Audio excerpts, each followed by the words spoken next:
శ్రీ గురుపే నమః, శ్రీ మాత్రే నమః. వెల్కమ్ టు విఎంకే ఆస్ట్రోనిమాల ఛానల్. గురుగ్రహం వృషభ రాశిని వదిలి మేషరాశిలో స్థితి పొందడం వల్ల ఏ రాశి వారికి ఏ విధమైన శుభాశుభ ఫలితాలు ఇవ్వబోతున్నారు, అసలు గురుగ్రహం యొక్క స్వభావం ఏంటి, ప్రభావం ఏంటి, ఎందుకు ఇంత ప్రాముఖ్యత, ఎంతకాలం ఒక రాశిలో ఉంటారు, అదేవిధంగా ఈయన ఇచ్చేటువంటి ఫలితాలు ఎందుకు ఎక్సలెంట్గా ఉంటాయి, గురుమౌఢ్యమి అని ఎందుకు అంటారు, ఇవన్నీ కూడా చూద్దామండి. గురుగ్రహం సహజ శుభగ్రహం, నైసర్గిక శుభగ్రహం. ఈ యొక్క గురుగ్రహము కనుక మౌఢ్యమి చెందితే, అంటే రవిగ్రహం దగ్గరగా ఏ గ్రహమైనా వచ్చినప్పుడు ఆ గ్రహము తన శక్తిని కోల్పోతుందండి. అలాగే రవిగ్రహం కనుక గురుగ్రహానికి బాగా దగ్గరగా వచ్చినప్పుడు మౌఢ్యం చెందుతూ ఉంటుంది. సో గురుమౌఢ్యం వచ్చినప్పుడు శుభ కార్యక్రమాలు కూడా జరగవు, ఉండవు కూడా. సో అంతటి ప్రాముఖ్యత ఉంది ఈ యొక్క గురుడికి. మరి గురుగ్రహం దేవతల గురువు అంటారండి. జ్ఞానానికి, విద్యకు, ధర్మానికి కారకుడు ఈ యొక్క గురుగ్రహం. ఈయన ఏంటంటే సంపదనిస్తాడు, పిల్లలకు కారకుడు కూడా గురుడే. రవితో పాటుగా గురుగ్రహం కూడా కారకత్వం వహిస్తూ ఉంటారు. సద్గుణాలు కలిగి ఉండటము, అదేవిధంగా నైతికత కలిగి ఉండటము, సద్బుద్ధి కలిగి ఉండటం అనేది గురుగ్రహం యొక్క ముఖ్య లక్షణం అని చెప్పవచ్చు. ఇది ఒక సాత్విక గ్రహము. మరి గురుగ్రహానికి సంబంధించిన దిక్కు చూస్తే తూర్పు దిక్కు అండి, ఈస్ట్ డైరెక్షన్. అదేవిధంగా నార్త్ ఈస్ట్కు గురుకేతువులు. రంగు చూస్తే పసుపు రంగు, గోల్డెన్ ఎల్లో కలర్ ఇండికేట్ చేస్తుంది. అసలు ఈ గురుగ్రహము సహజ బచక్రంలో ఏ స్థానంలో స్వస్థానము, దేంట్లో మూల త్రికోణము, దేంట్లో ఉచ్చ, దేంట్లో బలహీనం పొందుతుంది చూస్తే గురుగ్రహానికి స్వస్థానము మీనం అవుతుంది, మూల త్రికోణం అనేది ధనుస్సు రాశి అవుతుందండి. అంటే స్వస్థానం కంటే బలమైన రాశి మూల త్రికోణ రాశి, అది ధనస్సు. ఉచ్చక్షేత్రం ఎగ్జాల్టెడ్ ప్లేస్, బలమైన స్థానం ఏంటంటే కర్కాటకంలో గురుగ్రహము ఎగ్జాల్ట్ అవుతారండి. మరి బలహీనము లేదా డెబిలిటెడ్ పొందే ప్లేస్ ఏంటంటే మకరంలో బలహీన పొందుతారు ఈ యొక్క గురుగ్రహం. మరి ఎంతకాలం ఉంటుంది ఒక రాశిలో అంటే రమారమి దాదాపుగా 1 సంవత్సరం పాటుగా గురుగ్రహము ఒక రాశిలో ఉంటారు. ఎంత శుభగ్రహం అంటే ఒక రాశిని వదిలి ఇంకో రాశికి వెళ్ళినప్పుడు అప్పుడే ఆ నదికి సంబంధించిన పుష్కరాలు కూడా ఆరంభమవుతూ ఉంటాయండి. అందుకనే ఇంత ఘనంగా మనం చెప్పుకోవటం అనేది జరుగుతూ ఉంటుంది. మరి దృష్టిలో ఉండవా అంటే గురుగ్రహానికి కూడా విశేష దృష్టిలు ఉంటాయండి. ప్రతి గ్రహానికి 7వ దృష్టి ఉంటుంది. ఈ యొక్క గురుగ్రహానికి ఏంటంటే 5వ దృష్టి, 7వ దృష్టి, అదేవిధంగా 9వ దృష్టి కూడా ఉంటుంది. సో ఈ విశేష దృష్టిలో అంటూ ఉంటారు. ఈ యొక్క గురుగ్రహం మిథున రాశిలో స్థితి పొందబోతున్నారు కదా. మిథున రాశికి అధిపతి బుధ గ్రహం. మిథునం అనేది సహజంగా ఆర్థిక వ్యవహారాలకు సంబంధించిన రాశి. అదేవిధంగా ఆర్థిక నిర్వహణ, ఉద్యోగాల్లో మార్పు, చేర్పు అనేది చోటు చేసుకుంటాయండి. అఫ్ కోర్స్ శని, రాహు, కేతులు ఎప్పుడైతే రాశులు మారుతారో ఉద్యోగ నిర్వహణలో, కర్మలో మార్పు వస్తూ ఉంటుంది. అలాగే వాటి యొక్క నెగిటివ్ ఇంపాక్ట్ తగ్గించే ఏదైనా గ్రహం ఉందా అని అంటే గురుగ్రహమేనండి. ఏదైనా ఉద్యోగాల్లో కూడా మార్పులు ఉండే అవకాశం ఉంటాయి, చేంజెస్ ఉంటాయి, కొంతమందికి బదిలీలు కూడా ఉంటాయి. అదేవిధంగా మిథున రాశి మనం కనుక సింబల్ చూస్తే ఒక జంట ఉంటారండి. అంటే ఏంటంటే ఇది ఒక లైంగిక సంపర్కానికి, లైంగిక అనుకూలతలకు సంబంధించినటువంటి రాశి అని చెప్పవచ్చు. వ్యాపారానికి సంబంధించిన, ధనానికి సంబంధించిన రాశి. సహజ చక్రంలో మేషం నుండి మొదలెడితే మేషం, వృషభం, మిథునం 3rd హౌస్. 3వది ఏంటంటే కామ్య త్రికోణం అంటారు. ధర్మ, అర్థ, కామ్య, మోక్ష త్రికోణాలు ఉంటాయి కదా. కామ్య త్రికోణం డిజైర్స్ అని ఇచ్చేదన్నమాట. ఎక్స్పాండ్ చేసే గ్రహం బుధగ్రహం. సహజంగా బుధగ్రహానికి గురుగ్రహం తటస్థం, న్యూట్రల్గా ఉంటుందండి. కానీ గురుడు మాత్రం బుధుడిని దుష్టుడిగానే, ఎనిమిగానే పరిగణిస్తూ ఉంటారు. సో కాబట్టి ఏంటంటే గురుగ్రహం బుధుడింట ఉన్నారు కాబట్టి కమ్యూనికేషన్ రంగంలో ప్రపంచవ్యాప్తంగా, ఇండియా కావచ్చు, ప్రపంచవ్యాప్తంగా చాలా మార్పులు, చేర్పులు ఉంటాయి. అదేవిధంగా బిజినెస్, వ్యాపార రంగంలో కూడా చాలా డెవలప్మెంట్, ప్రాస్పెరిటీ, ఇంప్రూవ్మెంట్, మార్పులు, చేర్పులు ఉండబోతున్నాయని చెప్పాలి. బాగానే ఉంది. మరి గురుగ్రహము ఎంతకాలం, ఏ రోజు నుండి ఏ రోజు వరకు ఉండబోతున్నారంటే 14 మే 2025 ఈయన మిథున రాశిలో ఎంటర్ అవుతారు. 2 జూన్ 2026 వరకు ఉంటారండి. కాకపోతే అతిచారంతో వేగంగా ముందుకు వెళ్ళి 19 అక్టోబర్ 2025 తేదీ నుండి 5 డిసెంబర్ 2025 ఉదయం వరకు కూడా ఆ 46 రోజుల పాటుగా వేగంగా ముందుకు వెళ్ళి కర్కాటకంలో ఉంటాడు. మళ్ళీ 5 సాయంత్రం డిసెంబర్ నుండి ఆయన వచ్చి మళ్ళీ 2 జూన్ 2026 వరకు కూడా మనకు మిథునంలో ఉంటారు. అంటే మొత్తంగా దాదాపుగా 1 సంవత్సరమే అతిచారంలో ముందుకు వెళ్ళి మిథునాన్ని వదిలి కర్కాటకంలో 46 రోజులు వచ్చి మళ్ళీ వెనక్కి వచ్చేస్తాడు. ఆయన మిథునంలోనే ఉంటారు.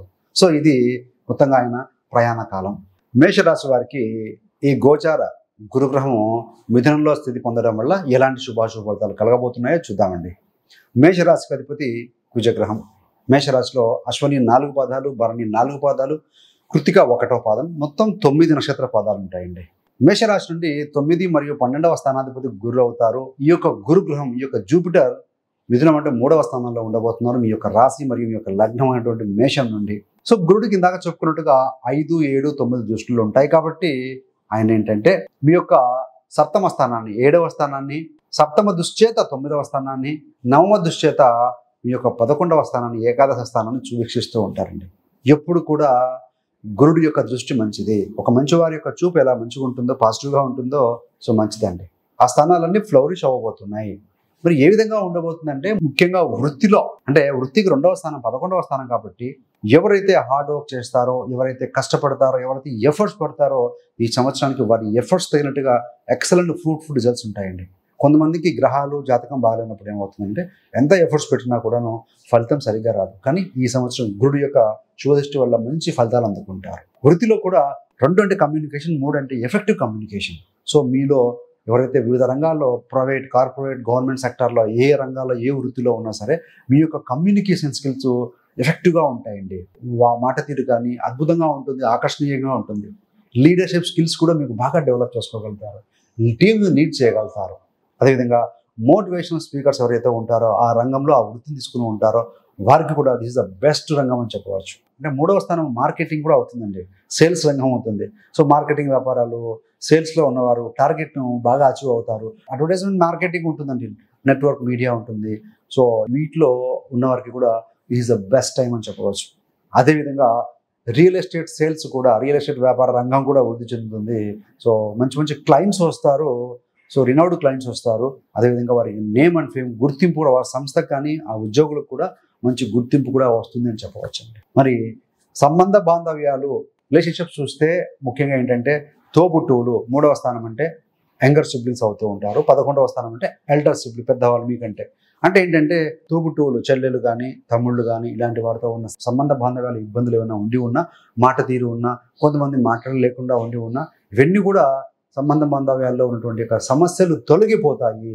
కమ్యూనికేషను పెరుగుతుంది మీకు వారికి మధ్య. అదేవిధంగా ఒకరికొకరు పరస్పరం సహకరించుకుంటారు అని చెప్పవచ్చు. మరి ఈ 3లో ఉన్న గ్రహం ఏంటి? 7వ స్థానాన్ని వీక్షిస్తూ ఉంటుంది. 7వ స్థానం అంటే ఏంటి? వివాహ జీవితం, లీగల్ బాండేజ్. అందున తులారాశి, తులా అనేది సహజ బచక్రం చెప్పి ఎక్కువ వాడుతూ ఉంటాను. మేషం నుండి చూస్తే 7వ స్థానం. 7 అంటే కనుక పబ్లిక్, వ్యాపారము, మ్యారేజ్. మనం మ్యారేజ్ గురించి చెప్పుకుంటున్నాం కాబట్టి వివాహ సంబంధాలను తీసుకొచ్చి వస్తుంది. అదేవిధంగా సింగిల్గా, సోలోగా ఉన్నవారు ఎవరైతే ఉంటారో సోషల్ మీడియాలో పరిచయాలు పెంచడము, ఇన్స్టాగ్రామ్ ద్వారా, ఫేస్బుక్ ద్వారా, యూట్యూబ్ ద్వారా, కొంతమంది రకరకాల మార్గాల ద్వారా సో ఇట్లా పరిచయాలు పెంచుతుంది.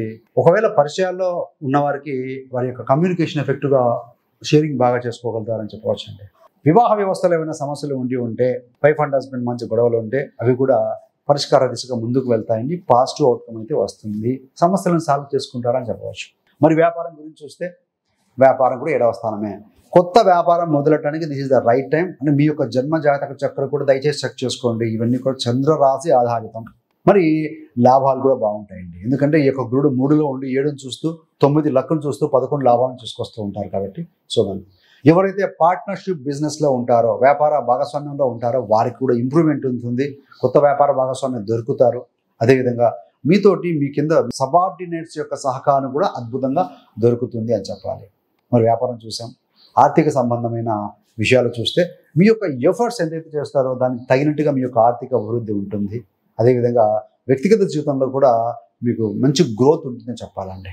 మరి 9వ స్థానం కూడా ప్రయాణాలు, 3వ స్థానం 3, 7, 9 బహుదూర ప్రయాణాలు. కాబట్టి ఏంటంటే ప్రయాణాల విషయంలో చూస్తే దూర ప్రాంత ప్రయాణాలు, కొండలు, గుట్టలు, ఆహ్లాదం ఇచ్చేటివి. సో ఇలాంటి హిల్లీ ఏరియాస్ కావచ్చు, దూర ప్రాంతాల ప్రయాణాలు చేస్తారు. అదేవిధంగా ఆధ్యాత్మిక యాత్రలు కూడా చేస్తారండి. ఆహ్లాదం పొందబోతున్నారు మీరు. ఎందుకు అని అంటే గురుడు యొక్క దృష్టి 9వ స్థానం మీద పడుతుంది. శని మీనంలోకి వెళ్ళారు. ఆయన దశమ దుశ్చేత కూడా 9వ స్థానాన్ని, అంటే డబుల్ ట్రాన్సిట్ అంటాం. సో కాబట్టి 9వ స్థానం ఫ్లౌరిష్ అవుతుంది. గురు శని, ధర్మ కర్మ. ధర్మానికి కారకుడు గురుడు, కర్మకు కారకుడు శని. కాబట్టి ధర్మ కర్మానికి సంబంధించిన గ్రహాలు 9వ స్థానం, ఆధ్యాత్మికత, స్పిరిచువాలిటీ, పెద్దలు, ప్రయాణాలు ఇవన్నీ సూచించే గ్రహ రాశి కాబట్టి ఇది ఫ్లౌరిష్ అవ్వబోతుంది. మరి విద్య చూస్తే ఎవరైతే ఎడ్యుకేషన్లో హైయర్ ఎడ్యుకేషన్ అక్వైర్ చేద్దాం అనుకుంటూ ఉంటారో, పీజీ కానీ పిహెచ్డీ కానీ చదువుదాం అనుకుంటారు మరికొంతమంది దూర ప్రాంతం, దూర రాష్ట్రాలు కావచ్చు, వేరే రాష్ట్రాలు, వేరే దేశాలకు చదువుకుందాం అనుకున్న వారికి కూడా కొంత మార్గం సుగమం అవుతుంది. మరి లాభం 11వ స్థానం మీద గురుగ్రహ దృష్టి ఉంది కదా. 11వ స్థానం అంటే గెయిన్స్, నెట్వర్క్, ఫ్రెండ్స్, మీ యొక్క డ్రీమ్స్, డిజైర్స్ ఫుల్ఫిల్మెంట్. కాబట్టి ఏంటంటే ఈ యొక్క గురుడు 11వ స్థానాన్ని దృష్టి పెట్టడం వల్ల సంపదలో వృద్ధి ఉంటుంది, ఆర్థిక విషయాల్లో లాభాలు ఉంటాయి. మీకు కనుక ఫ్రెండ్ సర్కిల్ ఉంటే ఆ యొక్క ఫ్రెండ్ సర్కిల్ కూడా నెట్వర్క్ ఇంప్రూవ్ అవుతుంది, జాబ్లో ప్రాస్పెరిటీ ఉంటుంది. కొత్త కొత్త పరిచయాల ద్వారా మీరు కొంత ప్యాకేజ్ పొందుతూ ఉంటారు. ఫ్రెండ్స్ నెట్వర్క్ ద్వారా కూడా మంచి ఉద్యోగం ఆఫర్ అవ్వటం, శాలరీ పెరగటం ఉంటుంది. కొంతమందికి బోనస్ వస్తుంది, మరికొంతమంది ప్రమోషన్ అవ్వచ్చు, మరికొంతమందికి ప్రిస్టేజ్, నేమ్ అండ్ ఫేమ్ పెరిగే అవకాశం కూడా అద్భుతంగా ఉంటుందండి.